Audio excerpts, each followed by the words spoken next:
Salve entusiastas, meu nome é Marcelão e esse é o vídeo de número 90 da cronologia dos X-Men, esclarecendo todas as dúvidas a respeito do universo dos Filhos do Átomo e sua evolução ao longo dos anos. Nesse vídeo falaremos sobre 11 histórias que foram publicadas entre 1970 e 1977. Mas não se assustem, eu vou procurar fazer o vídeo de uma maneira mais dinâmica, para trazer só as informações que foram pertinentes ao universo dos X-Men indiretamente, mesmo porque os personagens estão em revistas da Marvel, né, em várias outras revistas da Marvel. O que for importante a respeito de cada um desses personagens vai ser abordado nesse vídeo, beleza? Começaremos com o Anjo, que teve sua primeira história solo publicado na revista Marvel Tales, número 30, e concluído na revista Casar, número 3, ambas de 1970.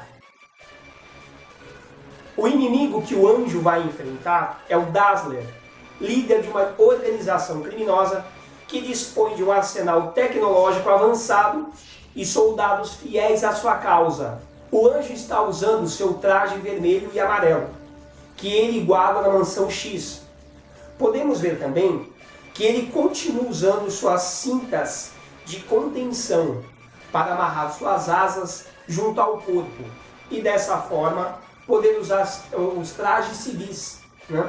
Os pais do Anjo e sua namorada Candy Salter se tornaram vítimas de Dazzler, que descobre sua identidade secreta. Podemos apresentar o Anjo usando toda a sua habilidade em combate, corpo a corpo, ao enfrentar sozinho vários inimigos ao mesmo tempo, e seu total controle de voo em lugares pequenos, e a força de suas asas ao erguer dois inimigos ao mesmo tempo, e, enfim, a constatação de que, apesar de muito forte, ele está claramente entre os nível médio humano, e, portanto, não possui super força.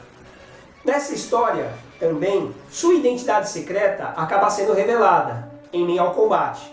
No final, o Anjo consegue enganar e destruir a organização criminosa. Além de salvar sua namorada Candy, o Anjo decide não precisar usar mais uma máscara. Os próximos personagens usados são os Sentinelas, que após o confronto com os X-Men, na revista X-Men 59, vídeo 85, reaparecem na revista Vingadores, número 103 e 104, de 1971.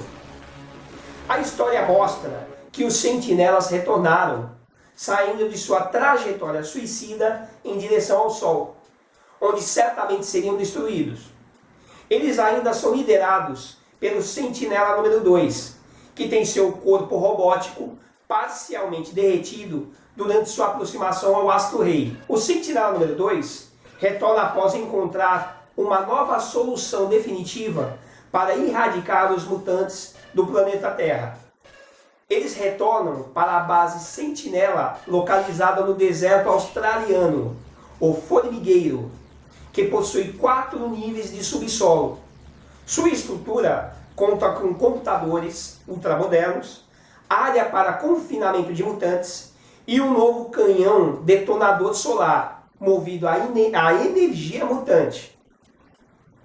Esse canhão é capaz de causar explosões solares controladas, e suas consequências, a princípio, seriam esterilizar todos os seres humanos do planeta, e depois sua extinção. Os Sentinelas usariam um banco de dados genético para clonar novos seres humanos, distantes de seu Gen X, impedindo a existência dos mutantes durante séculos. Perceberam? A mutação X é inevitável na evolução humana, mas ela pode não existir durante um período, como não existiu tão expressivamente no passado.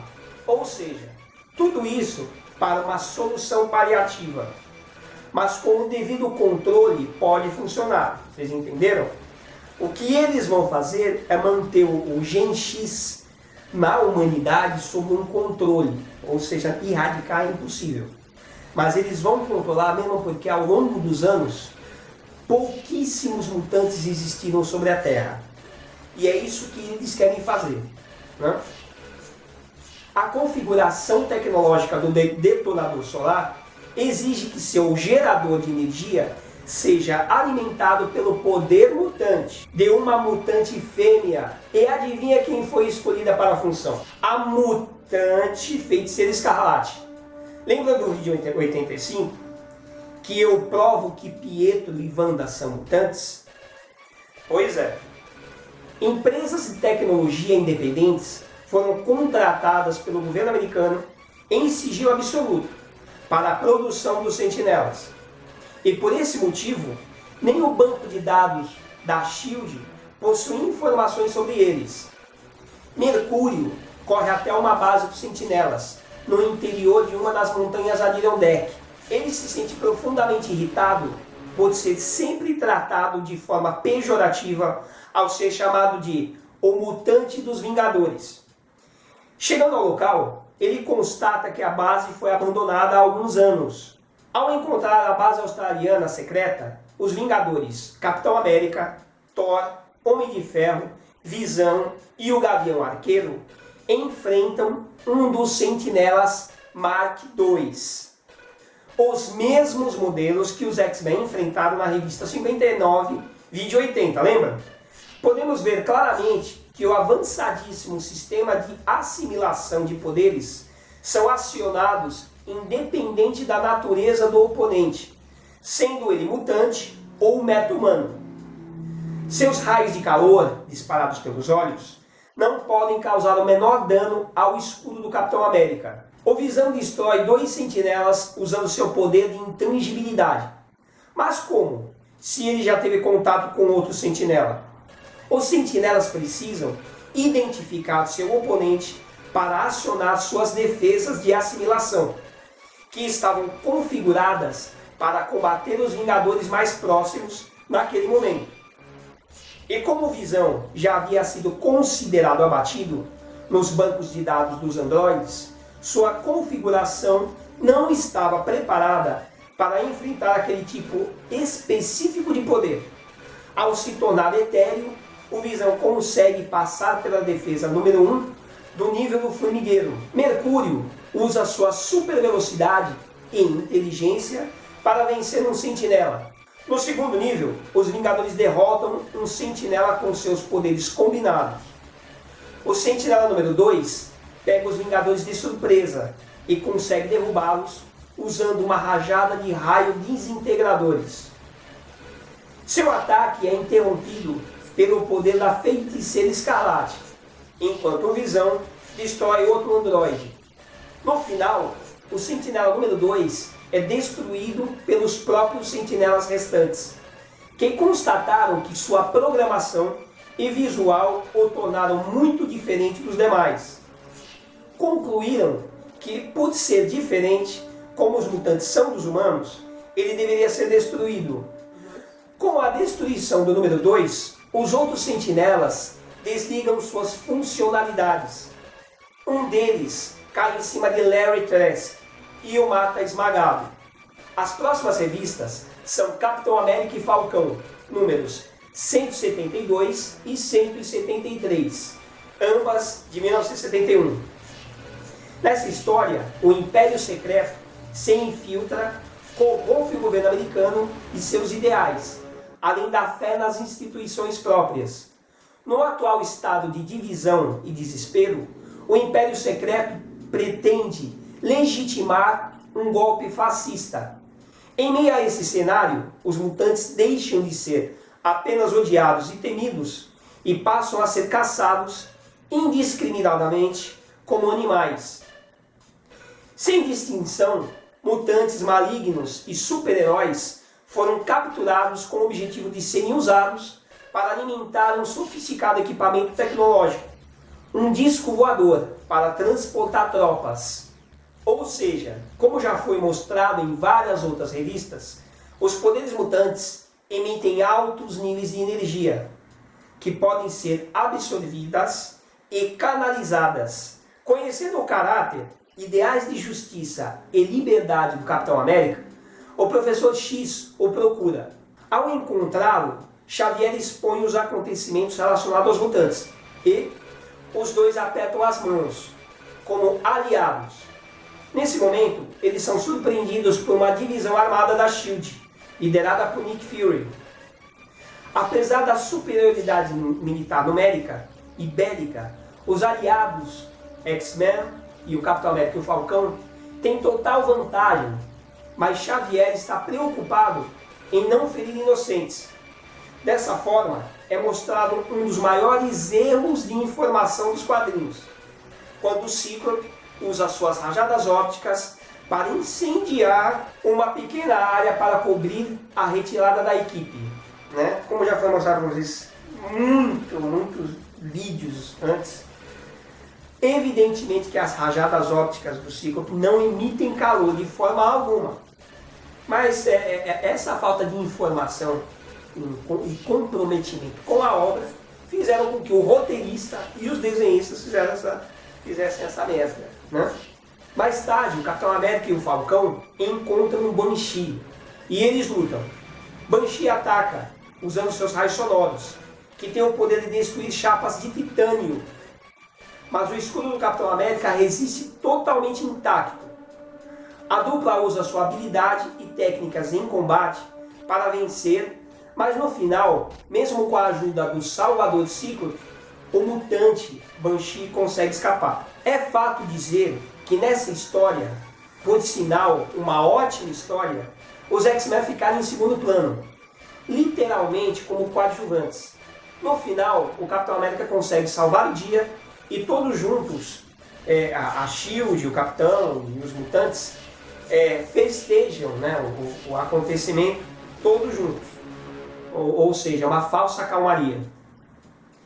Em 1975, ainda tentando reaproveitar personagens dos X-Men em outras revistas, a Marvel lança os Campeões, formados por Hércules, Viúva Negra, Motoqueiro Fantasma e os ex-X-Men Anjo e Homem de Gelo. Atenção! Cronologicamente, esses fatos só poderão ocorrer após a série Hidden Years, a transformação do Fera e a última aventura da segunda formação dos X-Men. O Anjo está usando um novo uniforme dourado. Já o Homem de Gelo continua com o tradicional.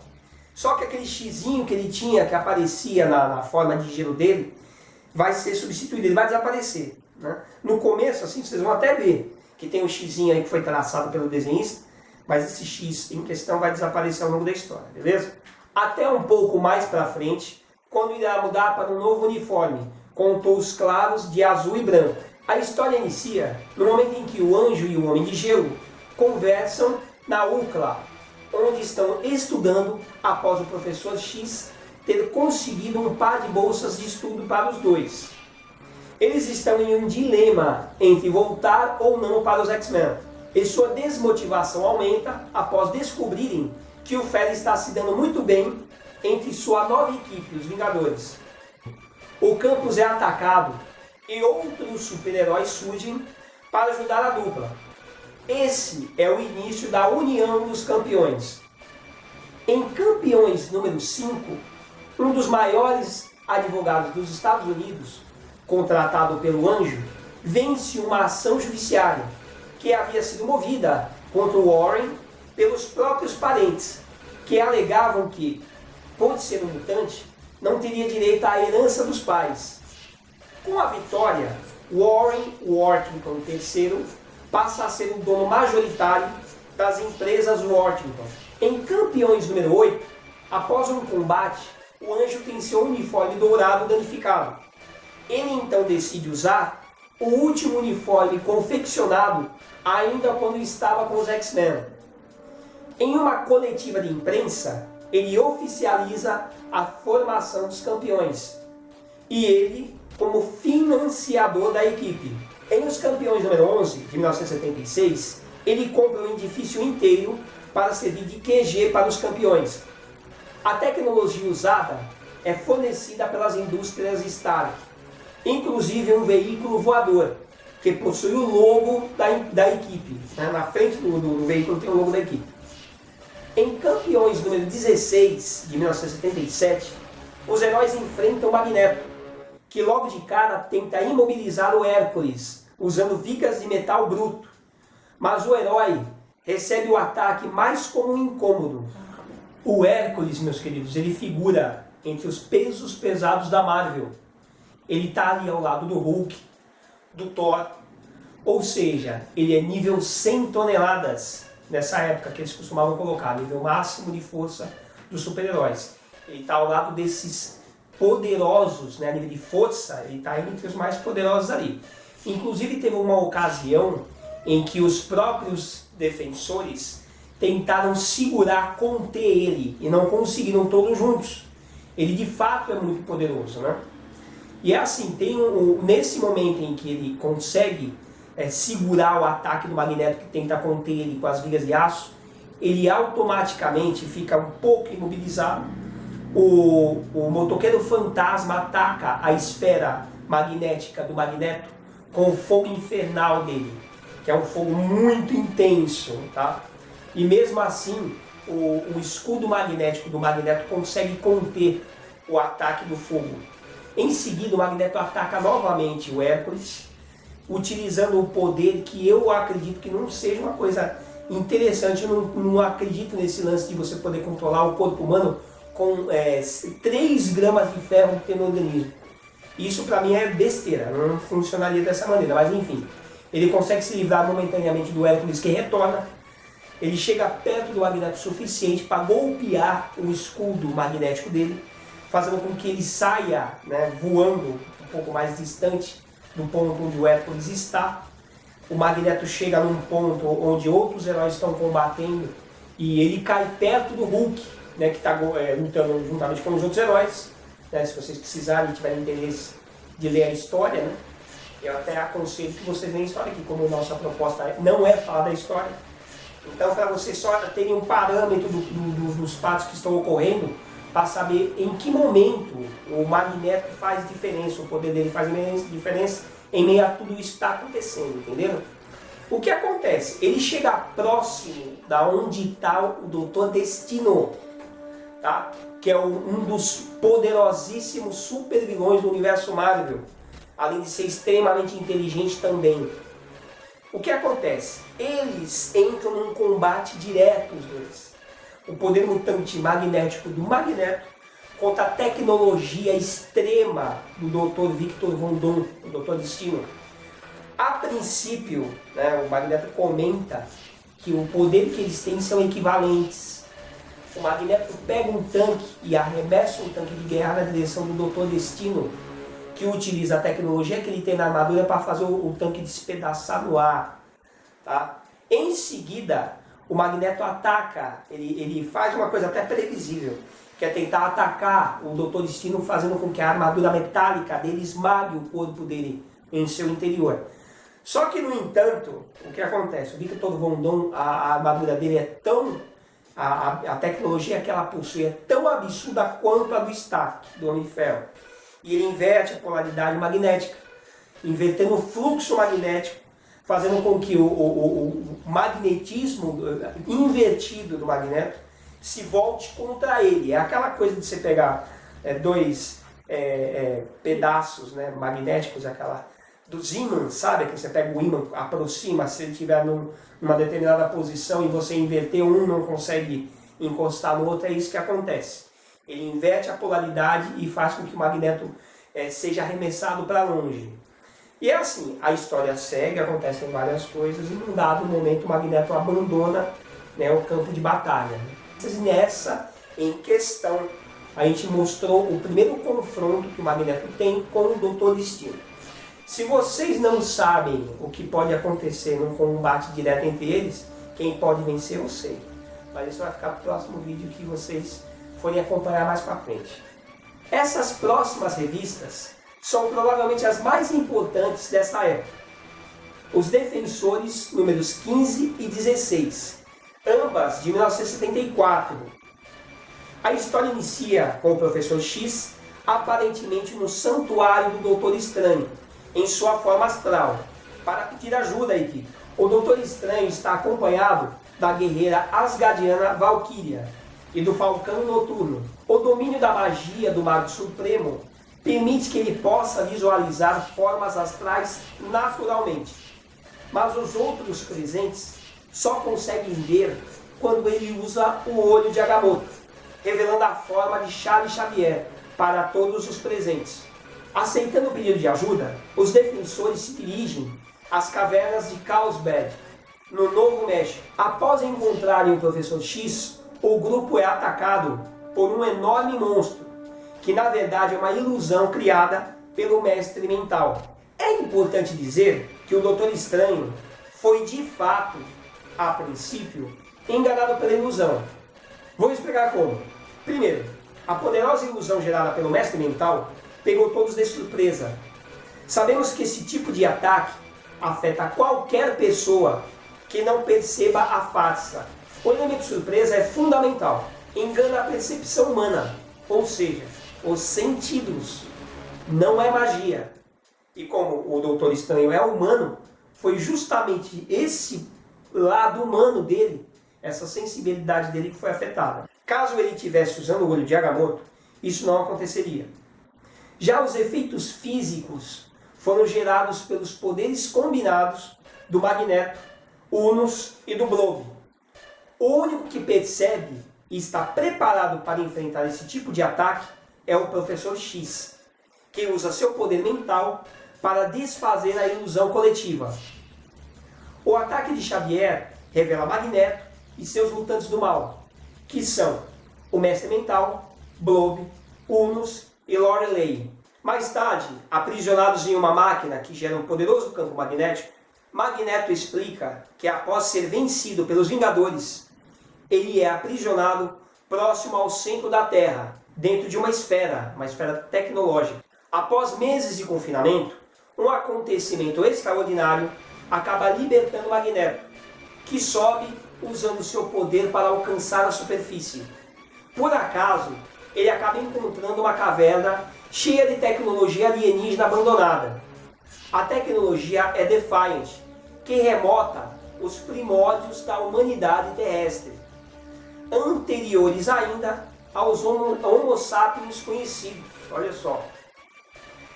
Magneto decifra e aprende a linguagem arcaica. Em seguida monta o equipamento baseado em seus conhecimentos de genética avançada para reproduzir uma forma de vida humanoide.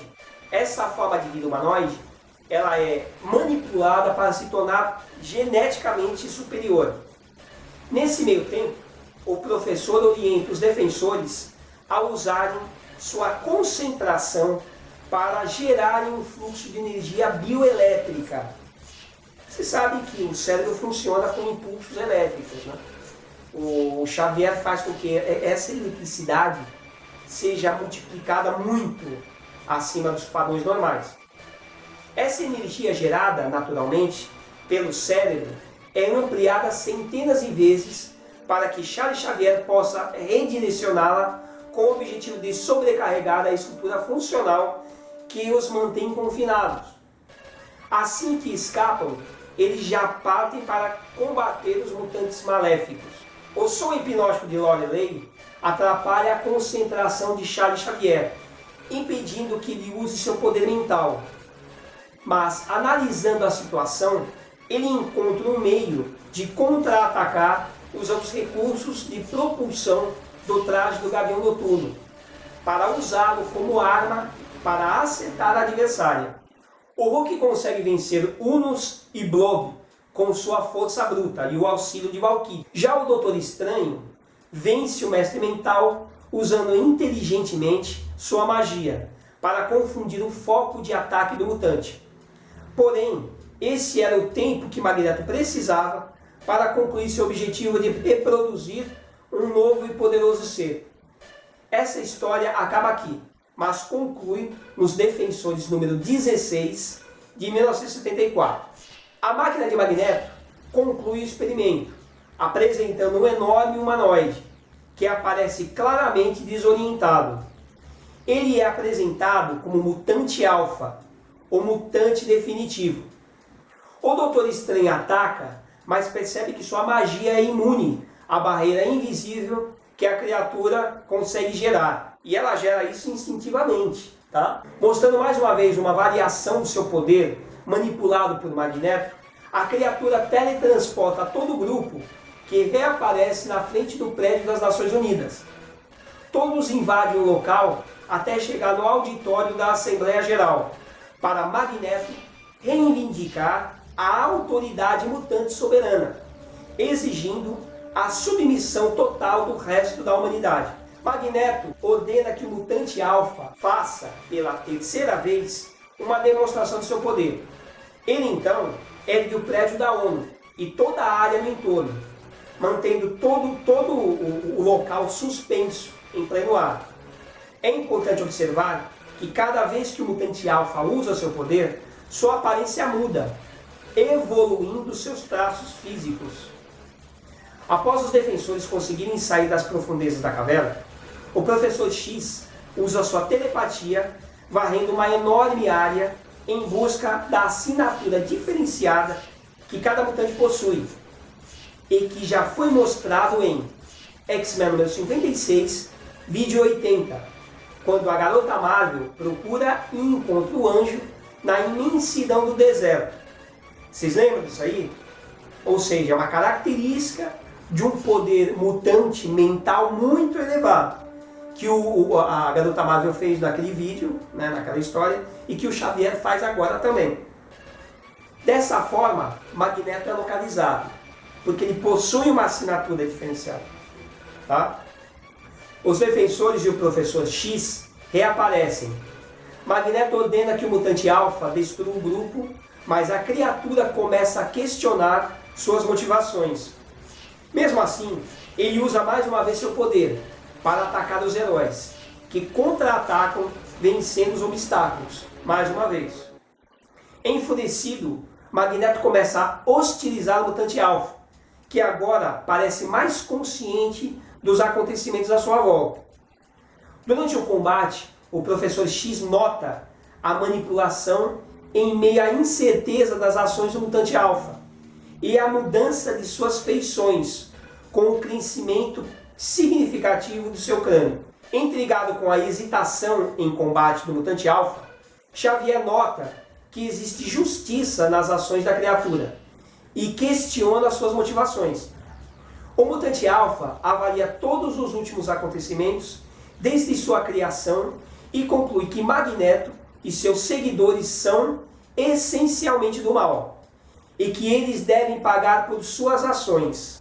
Como o mutante Alpha é uma criatura que acredita na evolução das espécies, ele decide que a melhor maneira de Magneto e seus aliados desfazerem todo o mal causado é regredindo seus estados físicos para a infância, entre 2 e 3 anos cada um.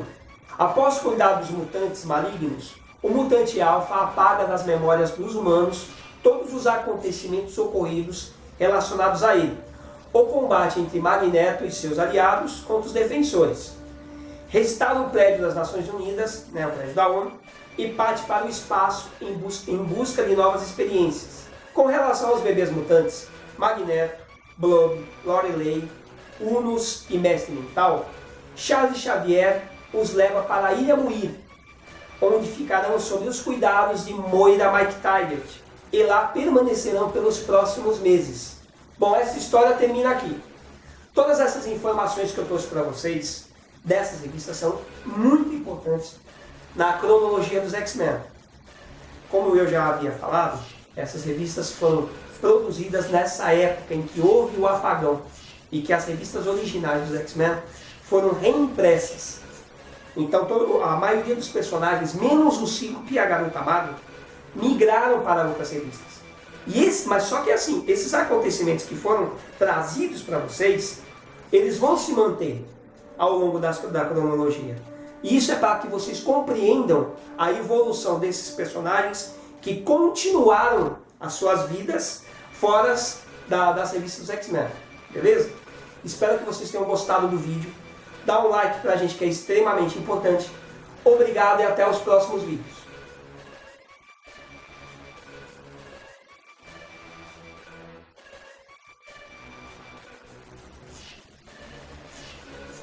Mais tarde, aprisionados em uma máquina que gera um poderoso campo magnético, Magneto explica... Lê essa merda antes de falar.